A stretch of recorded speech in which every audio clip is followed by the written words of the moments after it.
welcome to Dead Money Sports in the gambling parlor here for the Week 17 early line show. Coming to you here. We're recording this on Monday evening during the Monday Night Football game between the San Francisco 49ers and the Indianapolis Colts. The final selection for our Week 16 picks for the Circa Millions are the Colts plus the 5.5 points, though it doesn't matter at this point as we are currently sitting at 1-3, which officially eliminates me from any potential paid positions for the full season as well as the fourth quarter prize. So it is what it is, but at least we made it all the way to Week 17 before being eliminated from the potential to make some money. But better luck next year. Obviously going what's going to look like five consecutive losing weeks. We had 4 straight 2-3s, and if the Colts cover tonight, it'll be 5 consecutive 2-3s. But either way, just couldn't have that stretch after being as high as like 200th position, just outside of the top 100, to dropping to where we are now. Just very disappointing, but we're going to move on. Focus on Week 17 and the lines that we like. Now, we do have games this week for the Christmas Day slate as well as Saturday. Now, the Christmas games, there's 3 games on Thursday. Not very good. I mean, because of the situation that they're in, there's only one team that's even in the playoffs, and that's Denver taking on Kansas City, who's not only eliminated but down to their third-string quarterback. We've got Dallas and Washington, 2 NFC East teams with nothing to play for. They said Dak's going to play, but, after the performance I saw against the Chargers last week when I was on Dallas, their defense is just checked out. They weren't tackling. They weren't trying. They looked completely outmatched and outclassed. They looked like the defense we were accustomed to seeing earlier in the year before they had this resurgence when Quinnen Williams was traded from the Jets. Now, all of a sudden, Dallas is back to being a bad defense again. Bad defense with a great offense is just such a shame. A 4,000-yard passer, 2 1,000-yard receivers, and a 1,000-yard running back. And they're probably not going to have a winning record. Then you got Dallas and Minnesota. Dallas and their Detroit and Minnesota, their playoff hopes are hanging in the balance as they are now not in control of their destiny. They have to win out, and they need, I think, Green Bay to lose both games in order for them to potentially make the wild card. As we've seen, I believe 5 teams have already clinched a playoff spot in the NFC. Yeah, Philadelphia. Wait a minute. Sorry, that's the standings there. Yeah, Seattle, Chicago, Philadelphia, Los Angeles, and San Francisco have all at least clinched themselves a playoff spot. Obviously, Tampa Bay or Carolina is going to take the final NFC division champion spot. So there's only one playoff spot remaining, with Green Bay and Detroit, the only 2 teams who could potentially get that. And Detroit now needs Green Bay to lose both of their final games, and Detroit needing to win that. Green Bay lost Jordan Love to a concussion. They also lost several other key players in that game. They really came out of that game a lot worse for wear, even though Malik Willis looked great. I was on Chicago. I flipped back and forth on that one. I actually ended the live stream during that Saturday game, the line release show, or the selection show, because I thought the game was over. And then they scored a touchdown. I'm like, all right, it's garbage time. Touchdown's not going to do anything. And then, boom, they got the onside kick. But I had already ended the stream by that point, and it was just like, you know what? I'm just going to get more and more frustrated as they go down and they don't end up scoring. Then they score on 4th down, win it in overtime. Regardless, it's the only win we've got. It's the only win I got in my Circa picks for Week 16. Need the Colts to at least win this one to keep my record of consecutive 2 and 3 weeks going, so I can bitch about it and say, look, if I only won one game more that week, and it's I only have myself to blame for it, but I'm ranting. We're gonna get into the week um, 17 lines here, so let's go ahead and bring this up. We've got the spreads here for week 17, and of course, as I've stated, we've got 3 games on Thursday. The first game is the Dallas-Washington. Dallas is now 6.5 point favorites in Washington. The total's 51 and a half, or 51 to 50 and a half, depending on where you're shopping. Obviously you don't know what you're going to get from Dallas. They're saying they're going to play Dak. They're going to play their starters. Washington, what kind of performance are you going to get from them defensively? What kind of performance are you going to get from them offensively with Mariota at quarterback? I mean, McLaurin and Debo didn't play terribly, but they just had no answers for Philadelphia, and the turnovers really cost them in that one. And I think Mariota got knocked out of that game too. Yeah, so it's probably going to be, who was it, Josh Johnson for Washington if Mariota can't play because he injured his hand. And then you're going to have Dak in their offense. 6.5. It's a meaningless game. I don't see much from Dallas's defense. So I think Washington is the right side here. I also think the over is the right side because you're not going to see very much defense from either one of these teams. All right, Phillip Rivers going deep on the first play of the game, and it's an overthrow. Or an underthrown ball. The receiver needed to come back for that one. So I think Washington is the right side here, but I actually like the over. So give me the over 50 and a half if you can find the better, a better number. And this opened at 51. So it hasn't moved much. As I said, we're recording this Monday during the Monday Night Football game. Detroit and Minnesota. Detroit now -6. Totals 44 and a half. Detroit, man, that was a tough loss for them. Really thought I originally liked Detroit, and I ended up taking them out of my Circa 5 because I knew they would be popular, and they were in the top 5. And yet their defense just had no answer for Pittsburgh. And it's sad to see what's happening with such a great team that Detroit had built, because I really think their window of opportunity may have passed. Now, next year, a bunch of these guys that were on defense may be back who have been injured. They have been brutalized on their defensive side of the ball with injuries. But, we've seen other teams like the San Francisco 49ers, survive all these key injuries to superstar players and are still – the 49ers have the potential to be the number 1 seed and the NFC West champion. And they lost some, all-pro level players. Fred Warner, I believe, grades out as the best middle linebacker in the NFL, and they lost him. So it's just sad to see what happened with this Detroit team, that I really think their window of opportunity may have closed. Their offense is still going to be good. It's all a matter. But now Chicago and Green Bay are both going to be good moving forward. They've got very young, very good teams that they're still building. Green Bay a little more established. Chicago is building and needs to fix their defense, but they're putting the right pieces in place.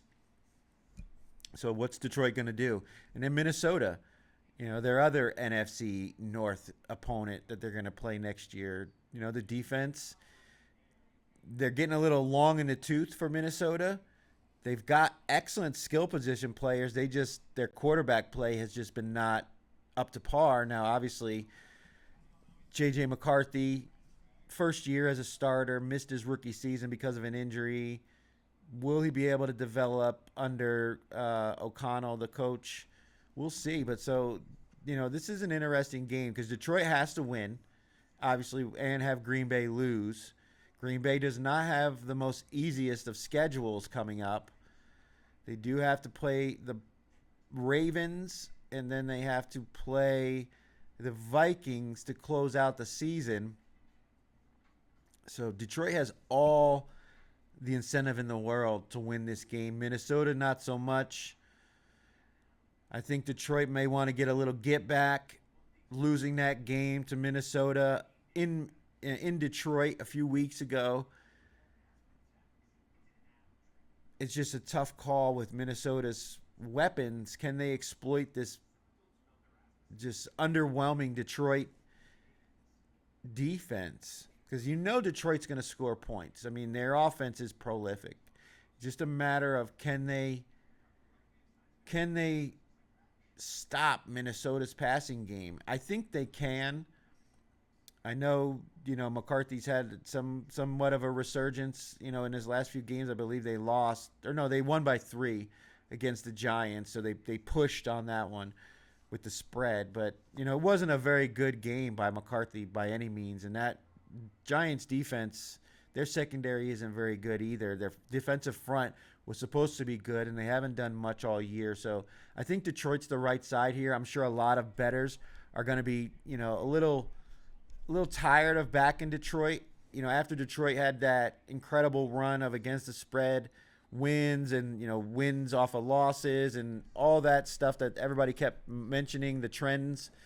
Now that Detroit has lost outright in back-to-back games, I think bettors are probably going to be a little hesitant to want to back the Lions, but I think the Lions are the right side here. It's -6. I think they can win this game by 7 or more.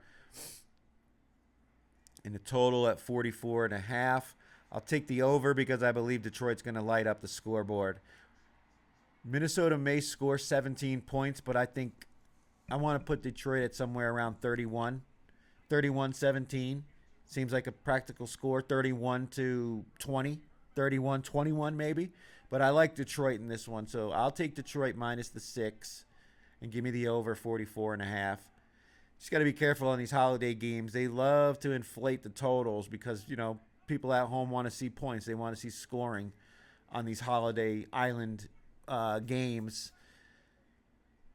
But remember, during Thanksgiving, all the underdogs won, right? What's things? Nice. Phillip Rivers and the Colts moving the ball right on down the field here. San Francisco's defense has not been good against the run, and they can be exploited by good quarterbacks. So, give me Detroit, but I like the minus, and I like over 44.5. I'm sorry, -6 and over 44. So what did I say? I like over 51 with Dallas, Washington. Detroit -6 is the side I really like.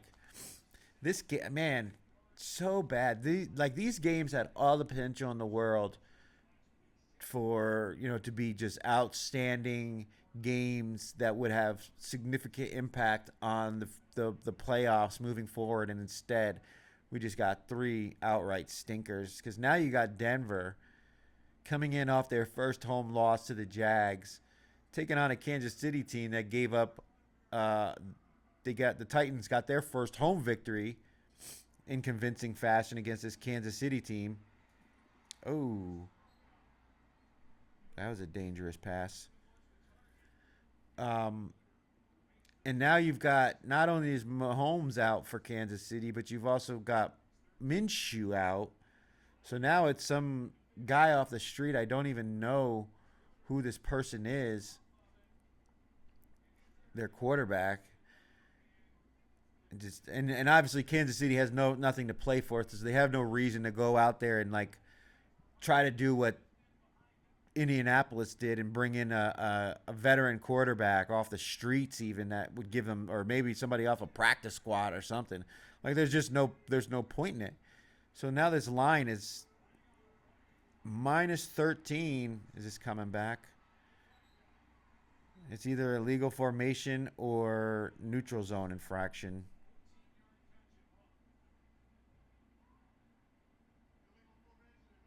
Come on, man.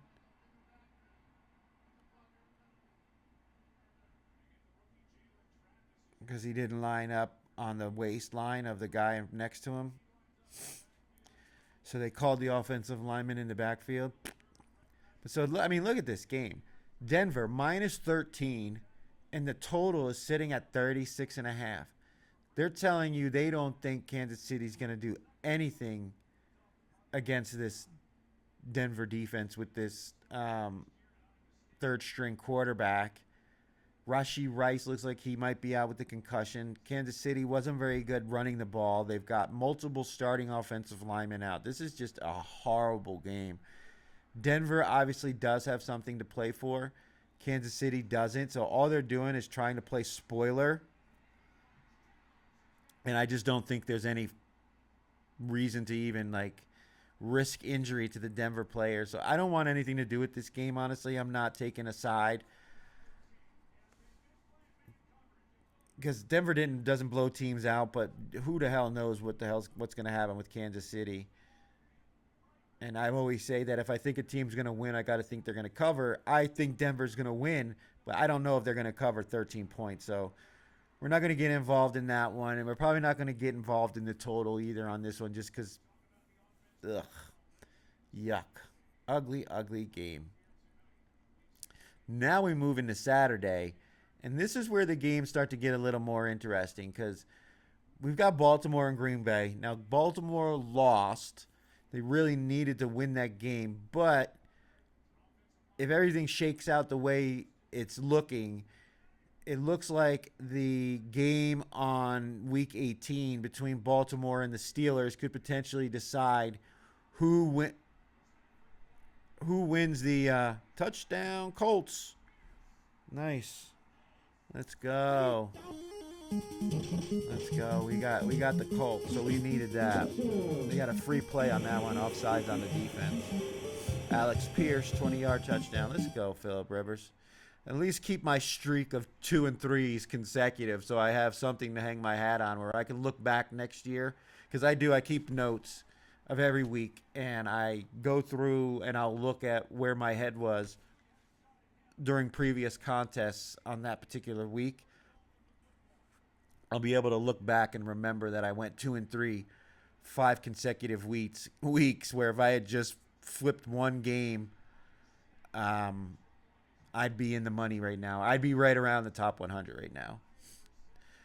Back to these games. Baltimore and Green Bay. This one has significant playoff implications for both teams because the Green Bay Packers need to win, right? Because if Detroit does do what they should do and beats the Minnesota Vikings, that are 6-point favorites, so the books are saying they believe Detroit's the better team, then the pressure gets put on Green Bay.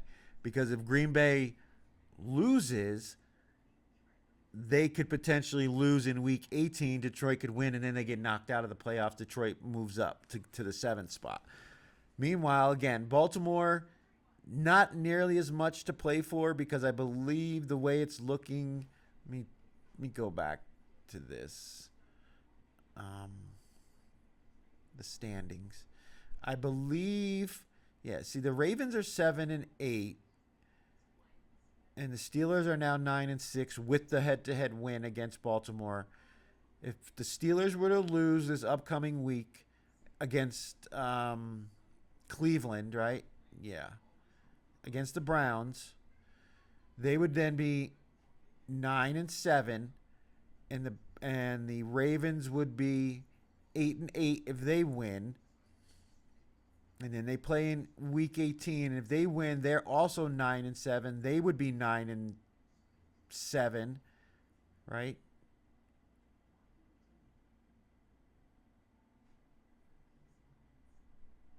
So then they what? It would come down to the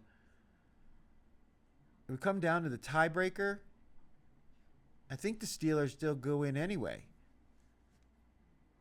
I don't know. But I know Week 18, it should have mattered more if the Steelers would have lost to Detroit. Regardless, the spread is now 2.5. Both teams need to win this game. I'm just going to leave it at that. Both teams need to win this game. Green Bay at home, -2.5. Total 40.5. Lamar Jackson knocked out of the game, right? Will he be back for this game. Obviously, they need him out there, but we've seen that he has missed games with injuries before. So, and of course, it's that fishy -2.5 line. Of course, it is. It's that fishy -2.5, as it opened at -3 and it got bet down to 2.5. Man, this is a toughie. As it stands right now with where Lamar Jackson is, I take Green Bay. So I'm going to put it in Green Bay -2.5, and I'm going to put Lamar ? Because that's a big factor there. Is he playing? Is he not playing? What condition is he going to be in? And we know he misses practice like the first day of practice almost every week for the past month and a half, and he's done that normally over his career. So I don't put any stock if he doesn't practice the first day or two of the practice week. Though it is a short week, so they need to get reps, but he knows the offense. Total 40.5.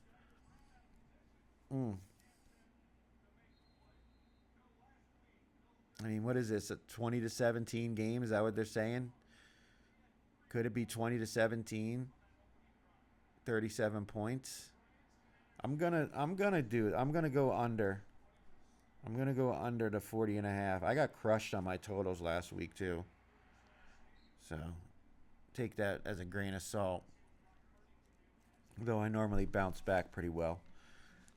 And then another huge game. The Saturday games are so much better. It would be nice if they were able to flex games in and out of that Thursday slate, but unfortunately, the way the scheduling goes, it doesn't allow for it. But we've got two great games on Saturday. This is actually the Houston and Chargers are actually the first game. Baltimore and Green Bay are the late game. Oh my goodness, how did he get that? Man, Kittle with a great catch. It should have been an interception. So the first game of the day is actually a great game. We've got Houston and the Chargers.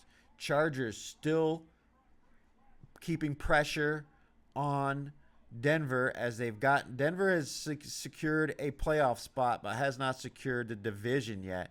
And the Chargers have not secured a playoff spot yet. Meanwhile, the Houston Texans, after their tight win against the Raiders, are now at 10-5.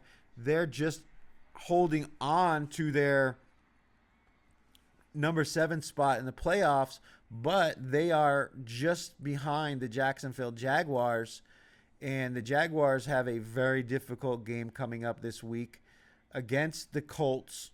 And then they've got to play the Titans, who, are no pushovers, but I don't know how many of their starters are really going to play. They're not going to look to get injured going into the offseason with some of their key guys. Meanwhile, the Texans, big game against the Chargers, obviously, and then they've got the Colts. The Colts, depending on what the outcome of tonight is, will or won't be still in the playoff hunt, as they are, they could be 9-6 or 8-7, depending on how this shakes out. But both of these teams, haven't secured a playoff spot, haven't secured the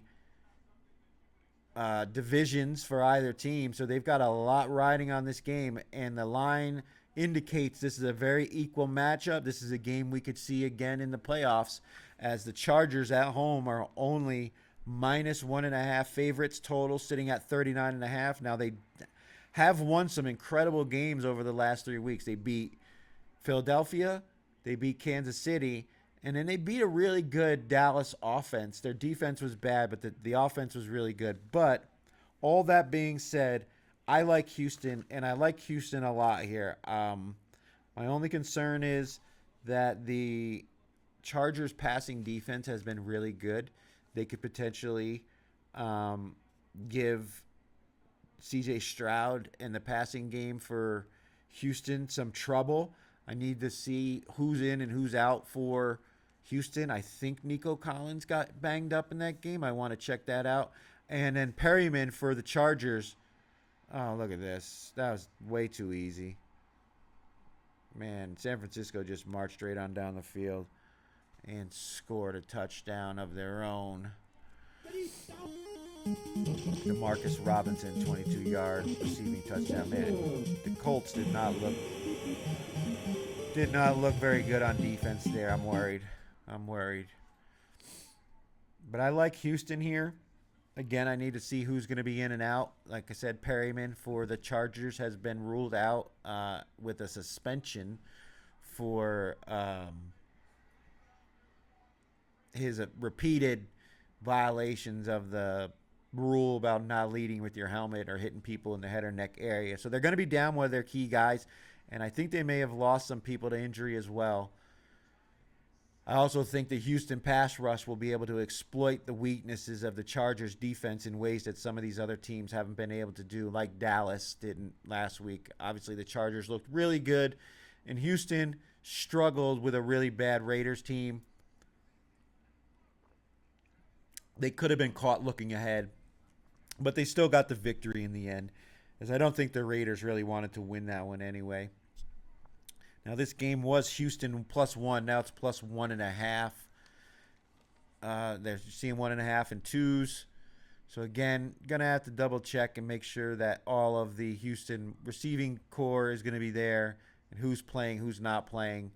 The problem, and the thing about Houston, too, is you noticed it with the Raiders that they lost a couple of guys on the interior of that defensive line who were really like the bedrock of the run stopping ability of that Houston defense, and it was really exploited in that game with the Raiders. And what do we know about the Chargers? The Chargers run the ball really well.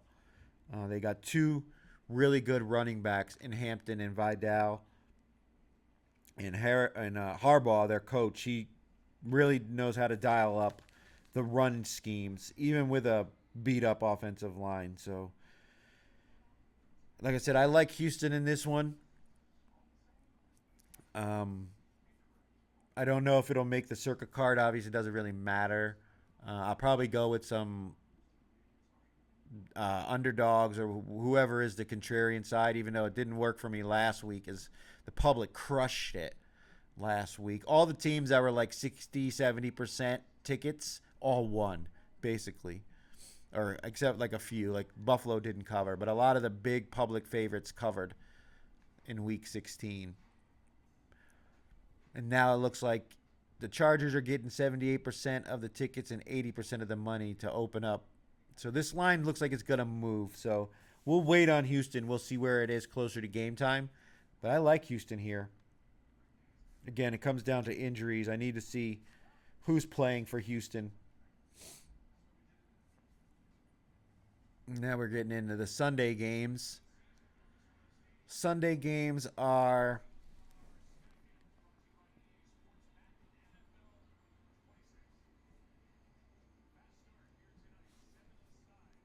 We've got some really good ones, and then we've got some that are just not even worth watching. Like on Sunday, we've got Seattle and Carolina, Jacksonville and Indy, Philly and Buffalo, and Chicago and San Francisco. Did he fumble?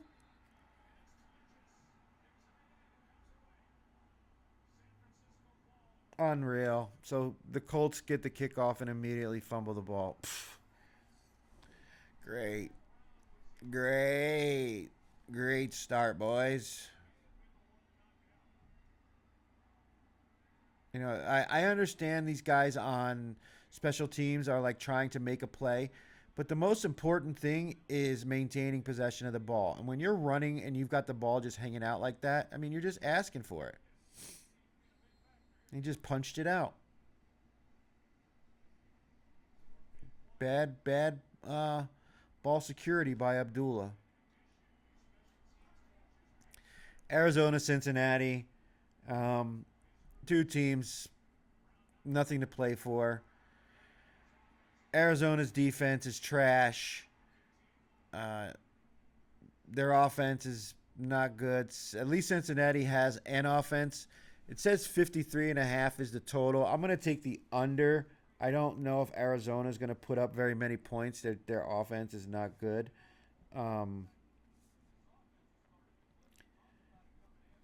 And then they're -7. They're getting a full touchdown, Cincinnati, after their big win over Miami. I was on Miami. I knew better because I heard too many people saying the same things about Miami, and of course they just completely fell apart with their defense. Not even they didn't even show up to that game. That's another reminder that I've made to myself is be always be wary of teams that just were eliminated from the playoffs like Dallas and Miami were, because that's the game when they're not going to show up. Like you might, as the season progresses, there's a couple more weeks remaining in the season.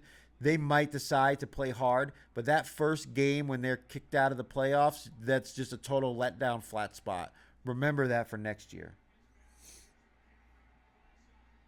Yeah, San Francisco is going to just beat the shit out of the Colts now. They're the Colts.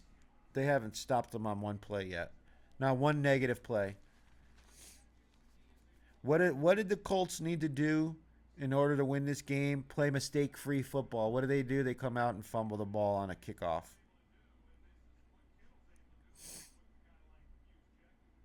Seattle and Carolina.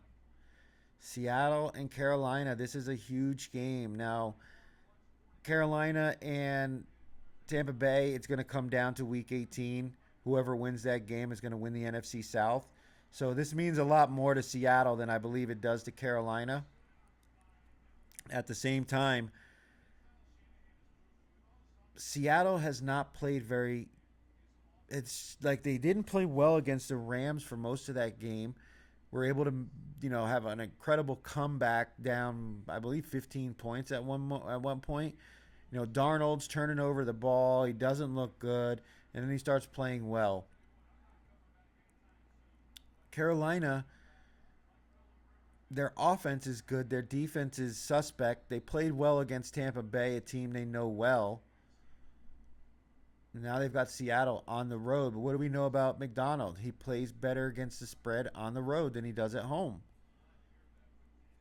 Will people be looking at that? We're seeing 7.5s out there. 57% of the tickets, but 74% of the money is on Seattle right now. I think that's because a lot of people realize that the Carolina Panthers don't have to win this game in order to make the playoffs. They have to win in week 18. So they may, hold something back in order to make sure they go into week 18 healthy. Meanwhile, Seattle has to win this game. They have to win every game in order to maintain their lead in the NFC West, especially with the way 49ers are playing right now. I mean, they just scored another touchdown. Christian McCaffrey with a touchdown. I mean, the Colts may have well just given them that one.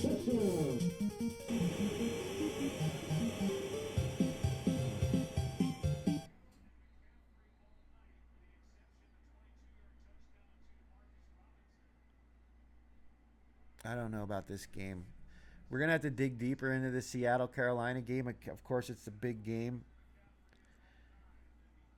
It wasn't in my first thoughts as the 5 that I like for the Circa.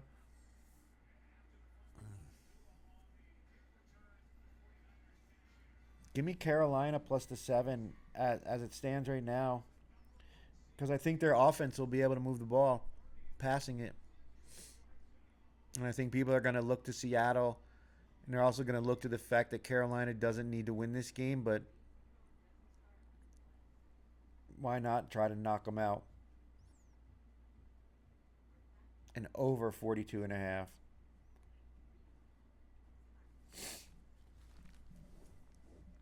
New York Giants in Vegas. Blech. This is like a battle for the number 1 pick. Just gross. Both teams are going to tank. Both teams are going to try to lose this game. So, honestly, I don't want anything to do with it. I'm not going to pick a side. I'm not going to pick a total. I'm just going to move on. Pittsburgh and Cleveland. Pittsburgh is now -4, but the total only 34 points. Myles Garrett about to set the sack record. Cleveland got beat up in that game, though, man. They lost Judkins. They lost Sanders. I think Sanders might be all right to play. It was his hand, but they lost a bunch of guys in that one. It's just really just You never want to see, especially it's Quid John Judkins, because that was significant injury. He broke his fibula, dislocated his ankle. That's like long term rehab that he's going to have to do, and probably will not be ready to go. Maybe by the beginning of the season, but who knows? Long recovery for that guy, and it's just sad to see that happen at the end of the year like this. Now you got Pittsburgh off that big win. Pittsburgh would love to get this victory, get another division win, and really put the pressure on Baltimore to have to beat them in Week 18. Cleveland does play better at home. They always play these games tight. And the total, 34. I mean, such a low total. It was opened at 4.5, moved down to 4.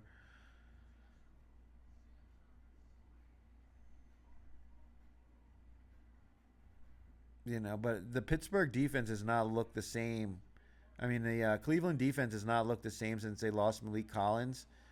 Obviously, they played Buffalo pretty well, but Buffalo always tends to play with their food when they're playing inferior competition. Meanwhile, Pittsburgh, they look like they're finding something, and now they lost DK Metcalf. He's suspended. It looked like they are finding some kind of rhythm on offense. Defense was down a couple of guys who will probably be back for this game. You've got Watt and Herbig probably coming back for this game. This is a toughie. This is a tough one.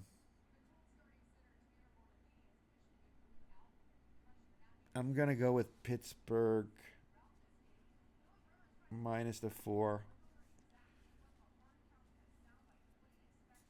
And give me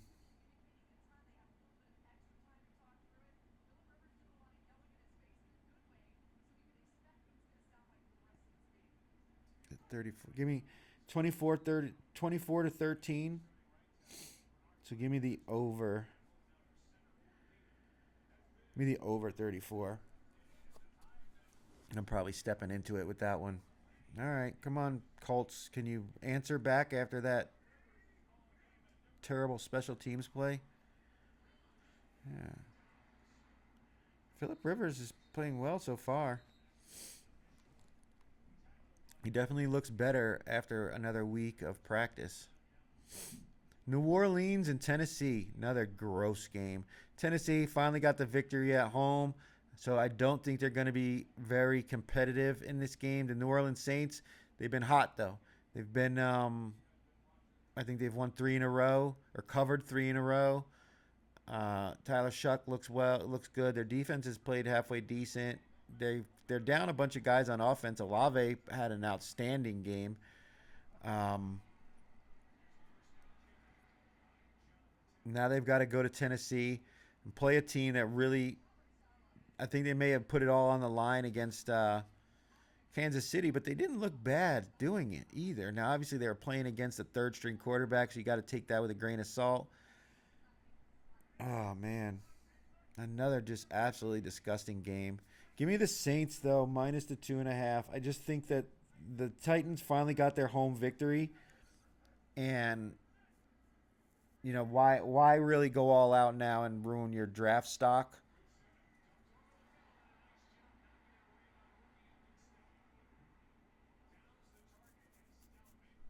But give me the under as well. Under 39.5. Tampa Bay and Miami. Boy, Miami looked bad. They're going to start Quinn Ewers. Tampa Bay, they had no answers. They didn't play terribly, but too many missed opportunities in that game. Now it's -5. They've got to go down to Miami to play the Dolphins, but the Dolphins defense looked completely out of it. They were not interested in any type of physicality in that game. And I think you're going to see the same thing. And I think these Tampa Bay wide receivers are going to just beat up on this weak Miami secondary. They have no pass rush. Tampa Bay is going to be able to run the ball on them. And I think Todd Bowles is going to do everything he can to shut down Achane in this running game. I liked it. It was Tampa Bay -4.5. Now it's moved to 5. So give me the Tampa Bay Bucks minus the 5 in this one. Total 45.5. Mm. Give me the under.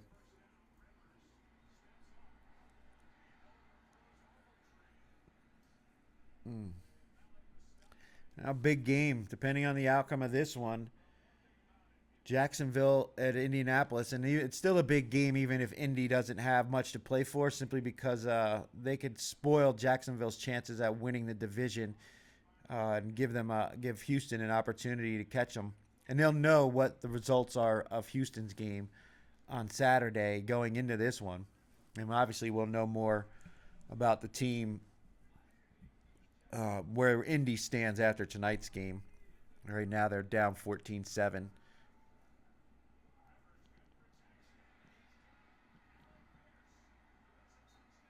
Tell you what, he's shot putting that ball, but he's finding the open receivers. I'll give him that much. They're moving the ball down the field against this 49ers. 49ers have no pass rush, though. That was why I like the Colts. I think the 49ers are last in the league in sacks. You know what I mean? Like, they don't, and they're not good against the run either. It's really been their offense that's really, and some timely turnovers, that's allowed the 49ers to be where they are in the standings. But Jags and Colts minus 6.5. As it stands right now, I'll probably take the Colts with that 6.5. They always play each other really tough. These two division rivals, Jacksonville. I know Indy has a long losing streak in Jacksonville. I don't think Jacksonville has much success in Indy either. I'll have to double check that. We've got some discrepancies in the totals here. The consensus is sitting at 45.5, but I'm seeing some 46.5s out there. So you can find better numbers depending on which side you're looking at. Give me the over 45.5. I'm watching the Colts offense move the ball, and I know the Jacksonville offense can score. So give me the over, and I'm taking the Colts plus the 6.5. And that's the number that we're getting right now. If somehow the Colts are able to win this game, I'm sure this number is going to move drastically. New England and the New York Jets. Yuck. Yuck, yuck, yuck. New England with the great comeback win against Baltimore. If I would have kept the same games that I had chosen in the contest show that I put out earlier instead of what I actually released on the selection show as my final 5, I still would have done shitty. I had Baltimore -3. They were the contrarian side to the public. They didn't cover the spread. I did have Philly. They covered, but I ended up swapping that out because of the amount of picks. God damn, man.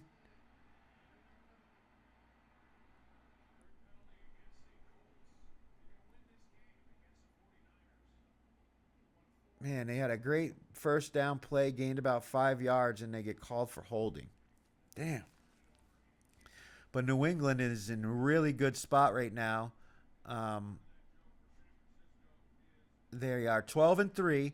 Buffalo's still on their heels, though. They've locked down a playoff spot, but they have not locked down the NFC or the AFC East title yet. And this is an AFC East game. Jets, they're not looking to win. And I believe Terry Glenn, in his statement that he made the other day, he said, to the Jets fans that are frustrated, we have a plan. Yeah, their plan is to tank the rest of the year and draft a quarterback. So don't expect the New York Jets to win. Don't really expect them to compete in this game either. I'm not going to touch the side because I think that's just a crazy number at 13.5. But I will take the under 43 because I don't think the Jets are going to do much offensively. I don't think they're really looking to score. They shut Garrett Wilson down for the year. They're starting, this Cook guy instead of, Tyrod Taylor or Justin Fields, I think is done now. I think his tenure with the Jets has been burned and he's done. They don't want to get him hurt because they don't want to have to pay him if he gets hurt. So he's not playing. So I just have no confidence in this Jets offense to do much. And I don't think New England's going to really look to break out all their best plays. they're going to just look to run the ball control, win the game, get out of there with minimal injuries, and go into week 18 with an opportunity to potentially lock down the AFC East division title and potentially maybe leapfrog the Broncos to the number one spot. Now, here's another good game we've got. This is the late slate. We've only got, one? And that's horrible. The Giants Vegas game is our one of our afternoon games. And then we've got the other afternoon game is Buffalo and Philly. So definitely won't be split screen in those two. Unless you're in your fantasy football finals and you have somebody on the Raiders or the Giants, which I actually do. I got knocked out last week, but I have Brock Bowers. So I would have some kind of interest in the game. But Philadelphia and Buffalo. Now this line is sitting at 2. It was -2.5. There's still some 2.5s out there, but it says consensus -2 at -113. So it's a little extra juice in there. But I liked Buffalo. I put it in my thoughts. I liked Buffalo. Philly has won the NFC East Division title, so they can't lose that. So they're in the playoffs, and they're 10-5, so they could certainly improve their seeding as far as who they're going to play.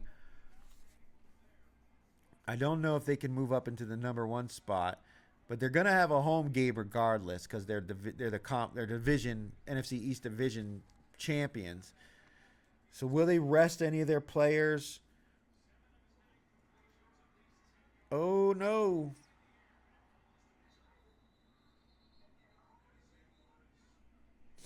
Oh, that was close. It was a tipped pass, and it was just a big cupcake just floating in the air. But I'm going to enjoy this game. I like Buffalo. Philly's got to go to Buffalo to play. We've seen that Philadelphia at times can be exploited. They're really good against the pass. Their defense has been recently over the last couple of weeks. But Buffalo's going to probably look to run the ball more than anything. This may be Josh Allen's best chance at winning a championship this year. There's many of the key players that have been, the Lamar Jacksons and the Patrick Mahomes and the Joe Burrows always getting the better of Buffalo. This might be their one and only shot to really win a championship this year. So I'm going to go with Buffalo -3 or -2, +2, right? No, -2. Yeah. -2. But I think I'm actually going to go with let's go over 43.5. Nice. Alec Pierce with a second touchdown. Philly, Philly, Philly, Philly, Philly, Philly, Philly, Philly, Philly, Philly, Philly.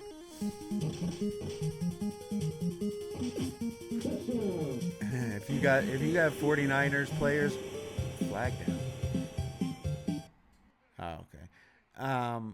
Or Colts players on your fantasy team, you're loving this game. You've got 14 points in basically the first quarter of the game because it's still 14 minutes, 15 seconds to go in the second quarter. And then the Sunday night game. Another big game. And now, obviously, again, depends on the outcome of this game. But the 49ers really need to win this one in order to maintain their chances of moving up to the number one spot. They have to win out and have some other things happen. And also be able to potentially win the NFC West division title. So they are -2.5 at home, taking on the Chicago Bears, and the total sitting at 50.5. We know Chicago can run the ball, and what I'm seeing from this San Francisco defense is not inspiring much confidence right now. Of course, Chicago really struggled in that game against Green Bay for most of that game. I'm going to go with the Bears, though. The Bears were good to me, and I think they're going to ride that momentum into this week. And if 49ers lose, it could be a tough back-to-back games for them. Short week. 50.5. Give me the under. I think both teams will run the ball. I don't expect a lot of explosive plays. Hopefully, Adunze and Burton for Chicago are back because you could see that they missed their receivers. I didn't think it was going to be as big a deal as it was, but when Adunze and the other guy that they had filling in didn't, they made some drops and stuff. Uh, you saw the different levels of skill with the guys that were out. Hopefully they're back. That'll definitely add to Chicago's firepower on offense. So give me the Chicago Bears plus the 2.5 and under 50.5. In Monday night game, Rams need to win. Atlanta doesn't. Atlanta doesn't have a first round draft pick, so winning games doesn't really matter. It's only more about will Raheem Morris keep his job, which I think the game against Arizona probably saved his job. Kirk Cousins is playing to stay on the team. With the way Michael Penix has played and with his injury history, the fact that they still have Cousins under contract, maybe he comes back and plays again next year. So he really has something to play for. So I like Atlanta plus the points here. I think the Rams win. I just think this is kind of inflated. Will Devontae Adams be back for this game? That could obviously play a difference in this one. We've got, and I mean, look, 91% of the tickets and 90% of the money is on the Rams. And it opened at 8, and it's still stuck at 8. So they're a lot of early bettors are taking that. And then the 49.5, why not take the over? I mean, I'll take that over anything. Over 49.5. I prefer that to the Atlanta side just because they could certainly lay an egg. But they're at home, and they could play spoiler against LA, which is always fun. I'm sure you're going to get a lot of the Atlanta celebrities and people that are from the West Coast that work in Atlanta coming to the game. So this is going to be a big party atmosphere on Monday Night Football in Atlanta. So give me the over 49.5. I like that better. But I think that's it. That is my take on the early lines for Week 17 of the NFL season. Now, we will be streaming on Thursday during the Denver Broncos Kansas City Chiefs game, and we will also have the selection show on Saturday. No one was eliminated so far from Survivor. There's one entry on San Francisco. So we do have one live entry in Survivor, but as it stands right now, 9 of the remaining 10 entries have advanced. Depending on the outcome of tonight's game, could potentially be all 10. So we'll have the selections for the Survivor remaining entries. We'll also have the selections for the Circa Million. We'll be going through and looking at the leaders and checking out exactly where they are and what the matchups are, the head-to-head matchups are, the final 2 weeks of the season, and just giving out any takes or anything I like. Obviously, we're eliminated from the millions this year, but we made it pretty far into the season with a chance to make the money. And again, struggling down the stretch, it's always tough. 18 weeks, picking 5 games a week. You have these bad moments sometimes, and that it caught up with me. I personally, I know I didn't put the time in that I should have. So I'll be sure to do better next year. But that is the end of the Week 17 early line show. Again, be sure to join me for all the other live streams. Hit that like button and the notification bell so you know when all our videos are available. To everyone out there, I hope you're making money. If you're still in the Circa contest, good luck to you. Let's make some money this Sunday and take care of yourselves out there.